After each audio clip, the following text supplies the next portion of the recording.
and welcome to Atop the Fourth Wall, where bad comics burn. It's been a few years, so I think it's time we got caught up again on the book that birthed the legend that is Snowflame. Yeah, I should really be checking out this series more regularly, make it an annual thing like some other series I review. I think it's just that I fear we've gotten the goofiest parts out of the way already. The hemo goblin that spreads AIDS, Snowflame, the supervillain powered by cocaine, and last time we had less superhero action and more character stuff in the aftermath of those two previous issues. 3 of the team may have AIDS, and there was some decent drama with them talking to people who had to live with it, and the cartel that worked for Snowflame hired a gang of kids to attack the new Guardian's home, leading to its destruction. And honestly, the goofier parts of the book may be on the way out, especially because issue 3 was the last written by Steve Englehart. I don't know why he left, but I can probably guess. After all, the story behind the book was that he wanted to explore serious topics in the series, and DC got cold feet, leading to the bizarre amalgamation of goofy comic book concepts and super serious real-world issues like drugs, AIDS, and violent children's gangs. Carrie Bates, who takes over with today's issue, may not be so inclined to keep trying to push the serious stuff. But of course, after such a long absence from this series, what people really want to hear me talk about is how last year, in the pages of Catwoman, Snowflame was back! Yes, it seems somebody remembered the South American blow-powered supervillain, and he dresses like he stepped right out of Miami Vice. Glorious. DC's pre-New 52 history has apparently been restored post-Doomsday Clock. Apparently. I can't seem to get a straight answer on that, and Doomsday Clock is kind of vague about it, honestly. And Snowflame and his fight with the new Guardians is part of that. He claims he faked his death in the explosion in that issue. Oh, yeah, sure, he faked his death. He faked getting punched into a chemical shed on one panel, and on the next there's a massive explosion. Snowflame, tactical genius. You magnificent bastard, I read your book! Still, comic books and all that, so indeed he was alive, and his drug cartel had managed to take over a small island nation in South America. With the help of Catwoman and a mystical panther creature, the locals were able to overthrow Snowflame, and his fate is left uncertain. But hey, I have an easier time believing he survived this than him faking his death in an explosion. Maybe at some point I'll actually review Catwoman number 23 and 24, but they're not terrible, and really the only reason to look at them is Snowflame, who was still powered by cocaine, and it was magical. For now, though, let's dig into The New Guardians number 4 and see where the next evolution of humanity heads now that their home has been destroyed.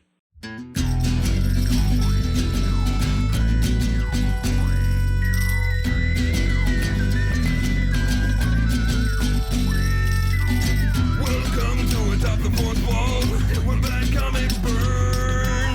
Linkara's gonna teach you all a lesson you won't learn. What's with these awkward subjects? What's all this art so rubbish? To anyone who's had a bad comic published, it could be your turn. Linkara, he is a man punch, sporadically a grouch. Linkara, he has his own spaceship, but he's always on his couch. A universe in flux, Linkara. This comic sucks, Linkara.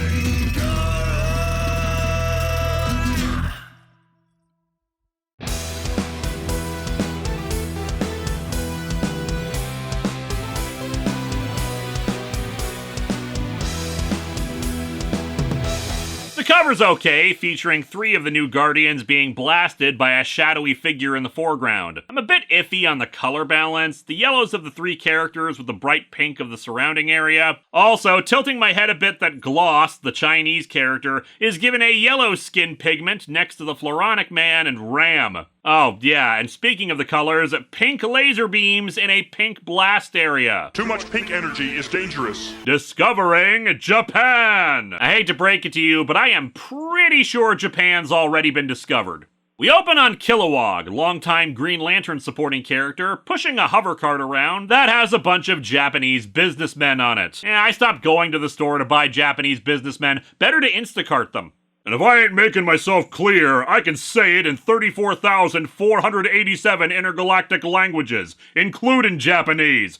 Poozers ain't welcome here! Ironically, in 300 of those languages, what he just said was incredibly racist. The Japanese businessmen represent a company that wants to purchase a bunch of high-tech equipment that Kilowog brought with him to Earth. This was during one of the times the Green Lantern Corps was essentially dead, with Kilowog living on Earth with another former Lantern, Arisia. The businessmen assume he's just playing hardball, but he makes it clear they're not for sale at any price. Grr, you believe the nerve of them poozers, Arisia? Kilowog, did you take a good look at this contract? Somehow they included a clause that says if they're shoved out of the building, it's taken as a tacit signature of the contract. Basically, they'd have been millionaires if they agreed, but Kilowog doesn't care. What do a couple of former ring slingers like us need with money? $20 can buy many peanuts. Well, it would help us afford to buy the things our rings used to create for us. Our rings used to have prepaid streaming service accounts. Kilowog is proud of all the machinery he's created over the years and refuses to sell any of it off, especially as it serves as a reminder of his time in the Corps. We cut over to Tom Kalmaku so we can finally get his storyline in this going,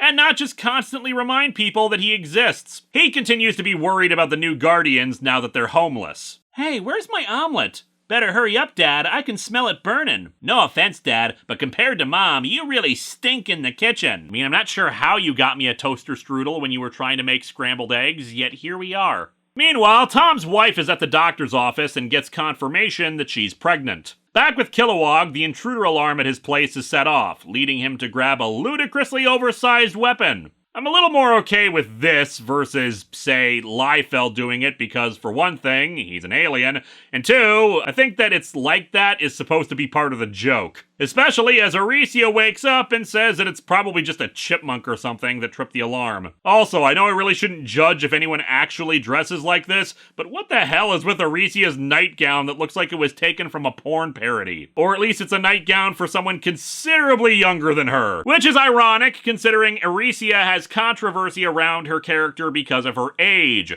with her being introduced as a 13-year-old, artificially aging herself with her ring to date Hal Jordan, retcons trying to make her more like over 200 years old, and nowadays it's just a wash and we throw up our hands because no matter how you look at it, it's really kinda weird and iffy. He opens the door, expecting it to be the Japanese businessmen who can't take no for an answer, but it turns out to be the new Guardians, taking a cue from the Teenage Mutant Ninja Turtles and wearing trench coats to conceal themselves. That brute's face always looked blank to me, Conchita. Perhaps he doesn't remember us. Speak for yourself, Extraño. No one forgets the Floronic Man. How can I? Aside from something you said once becoming a recurring gag on the show, you gave us 3 episodes where your evil plan was to get everyone high on pot.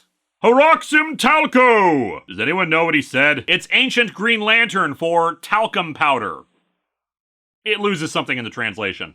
Haroxim Talco is Balavax Vikish for my house is your house. My electrical bill is your electrical bill. Over food, they explained that they came here because they were afraid that in light of what happened with the gang, they didn't want to go anywhere that a fight could harm civilians in the area. Jet excuses herself from exhaustion, and we learn another reason they came here. Of the 3 who were scratched and bitten by the hemogoblin, Jet is the only one currently confirmed to have AIDS. The other 2 are just HIV positive. As such, they're hoping some of the advanced alien technology that Kilowog has might be able to do something to help. He's happy to assist, which is interesting because he doesn't want to share any of that tech with humanity.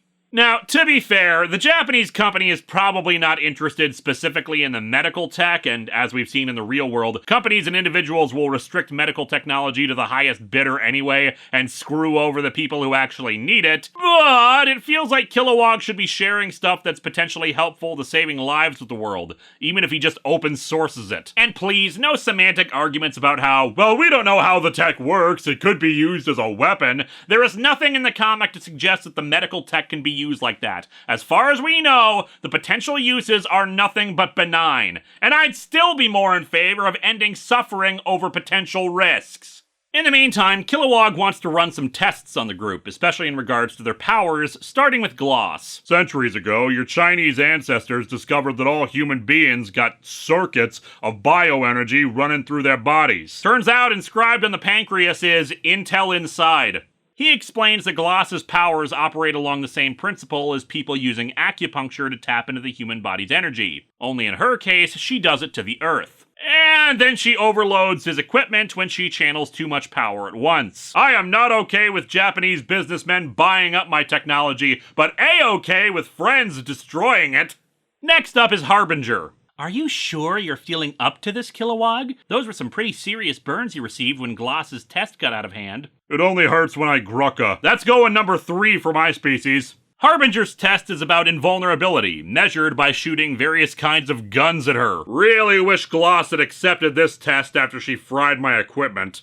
She's able to stand up to a lot, but the final cannon manages to knock her back. The other tests are fairly innocuous. Scanning Extraño, talking to Betty and her weird squiggly line design, testing Jet's stamina while examining the various energies that she merges with during flight. Not sure exactly what his test is with Fluoro, since Kilowog gets overwhelmed by plants, but we do get an exchange kind of ahead of its time where Fluoro bemoans humans who don't recognize how nature has species beyond the supposed gender binary. In particular, that plenty of plants possess both male and female reproductive organs, and that it exists even in humans, but that they're seen as freaks. Not that I don't already stand out in most crowds on more than a few other counts. Wait, are you trying to say that you're intersex? Because if you don't consider yourself either, why call yourself the Floronic man? I mean, I suppose they can still lean towards male, and I'll be going with male pronouns for the rest of this mostly for that reason, and thus realize they are male, and this is really just acknowledgement of the reality of the world more than it is about their own gender, but it's just an interesting thing brought up and then not really anything done with it here. It honestly feels more like something Englehart would have wanted to tackle in the book back when he was first proposing it. Although, let's be real here, this was 1988, it probably would have been wince-inducing reading it 30 plus years later. I'm sorry if I'm not being more analytical about this. Last week I talked about the Ghostbusters fighting Starscream's ghost, so my critical thinking skills are taking a while to reboot. Meanwhile, time to test RAM. You find interfacing with my billions of microcircuits pleasurable, yes? Yeah, not gonna touch that one. Like Kilowog is doing. Anyway, he asks Ram about if he has any regrets ever since he was transformed into a mostly android-like form. I'll tell you the truth, Kilowog. Ever since I went online in my present form, I have ceased to be troubled by the assortment of problems that seem inevitable when one is straddled with the usual frailties of human emotion. Well, I look forward to hearing more about your career in becoming Dr. Manhattan. Does that answer your question? Actually, I was going to ask if you're Windows 11 compatible, which, according to the specifications check, you're not. Later, the group are all gathered in the living room and chilling, noting that Kilowog seems quiet and melancholy. Aricia explains that it's actually good they came. He's been feeling purposeless without the core, and his time filled with only memories, so having the new Guardians around has given him something to do and feel needed again. Back over to Tom Kalmaku, his wife informs him of her pregnancy, but it seems the spy of the white supremacist, Croif, learns this also and reports this information to him. And then over to Tokyo, where the businessmen discuss Kilowog's rejection. They have a partner in the Soviet Union, Dr. Zarmakov, who won't be happy with the news, so the businessmen decide not to tell him, to lie and claim that Kilowog is just pondering the offer, but instead they'll dispatch Soltron-san to Kilowog's place to take the technology from him. Kilowog is going to learn the hard way that Soltron-san does not take no for an answer. It is part of his programming. Or at least he was until the last system patch nerfed that. Now he's not viable for competitive play anymore. Considering what the San honorific refers to, does that mean the robot's name is Mr. Soltron? At the hospital, Mrs. Kalmaku is abducted by a fake doctor and nurse who are after her baby. Back with our heroes, Kilowog is examining the 3 infected. All morning I've been trying to induce a reverse mutation to the outer sheath of the virus to make it harmless. Oh, yeah, let's induce more mutation in HIV. That's just what the very difficult to cure, partially because of its repeated mutation, virus needs. Still, Kilowog isn't giving up, and this was just his first idea, and they have plenty of other things to try, much to the gratitude of the 3. However, before they can talk further about it, Soltron trips the perimeter alarms. The others think there isn't any need to help, since Kilowog has already proven himself capable of dealing with this stuff, but let's meet the robot. I am Soltron. I am sorry to have disturbed you.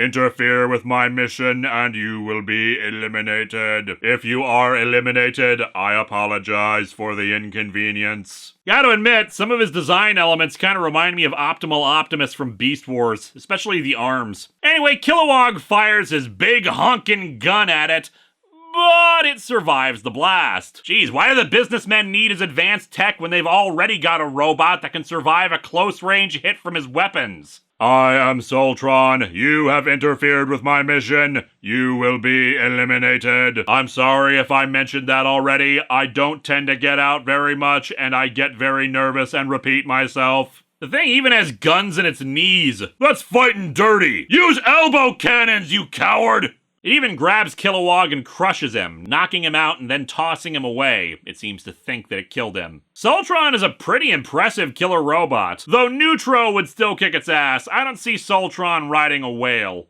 The others soon come out and see what's happened. It doesn't require many megabytes to see the design of that robot is Japanese. Of course! Japan is well known for painting its robots red and orange, putting huge fins on their heads, and adding knee blasters. They deduce that it was probably sent by the Japanese businessmen, but they'll know more once Ram can interface with it. As such, the group soon uses their powers to restrain it and let Ram get into its systems, but it seems as a defense against tampering like this, it activates its self-destruct. They grab Kilowog and run off, just barely managing to get away from the explosion. There's an old Japanese proverb, Kilowog. Gotta catch 'em all. Keep your friends close, but keep your enemies closer. Actually, from my brief research, it looks like the origins of the phrase come from Sun Tzu, who was Chinese, not Japanese. You might have had better luck if the proverb was, "But it was me, Dio!" Sounds a lot like a saying we had back on Balavox Vic. Although loosely translated, it comes out as, "Get in the robot, Shinji." They gathered all the debris of Soltron and put it in a storage room to examine more thoroughly in the morning to confirm its origins. But when they leave, it seems Soltron has a self-repair system that starts putting itself back together. And so our comic ends with Tom Kalmaku discovering that his wife is missing, the doctor she was supposed to see having been attacked, and his wife is currently en route to Minister Croef on a plane. I can see mother and child are resting comfortably. Considering how she only just recently found out she was pregnant, I'm not exactly sure how comfortable the child is. You've still got months before she's supposed to give birth. Anyway, this issue is actually rather okay.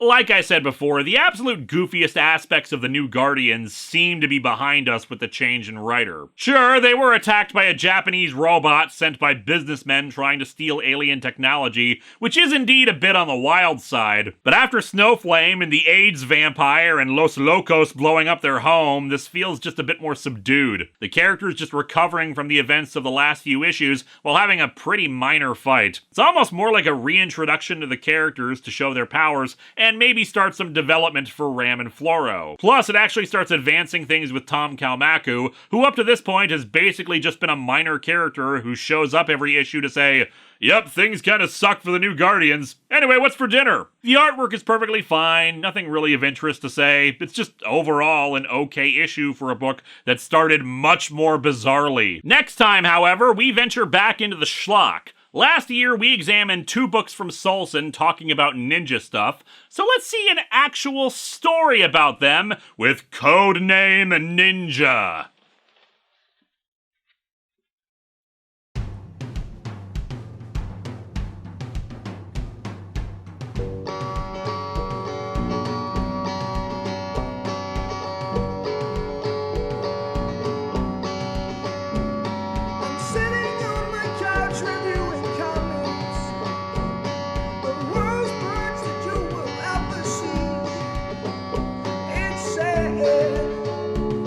That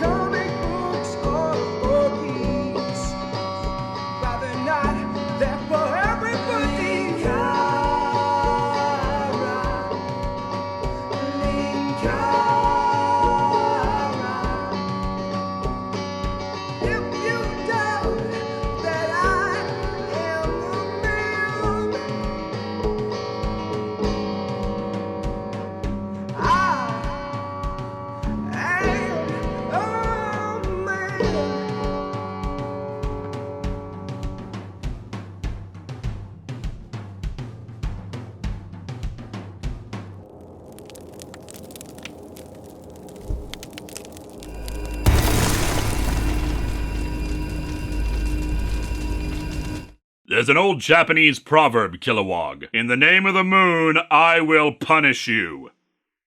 Hello my friends, please take a moment to like this video, subscribe to the channel, and click the bell for notifications on new video releases. If you'd like to support future videos, you can check out my Patreon or purchase a t-shirt via Teespring or Shark Robot. Thanks for watching!